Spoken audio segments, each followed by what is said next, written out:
दहन करुणाकरलिङ्गं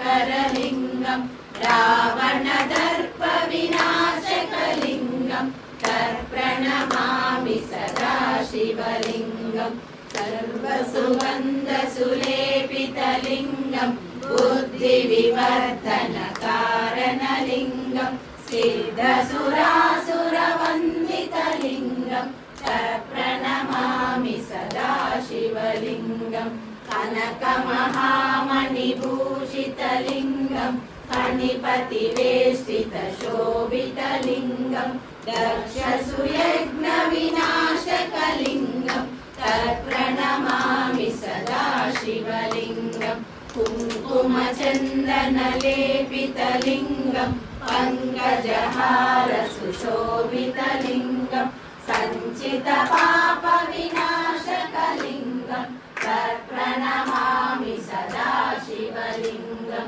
देवगणार्चितसेवितलिङ्गं भावये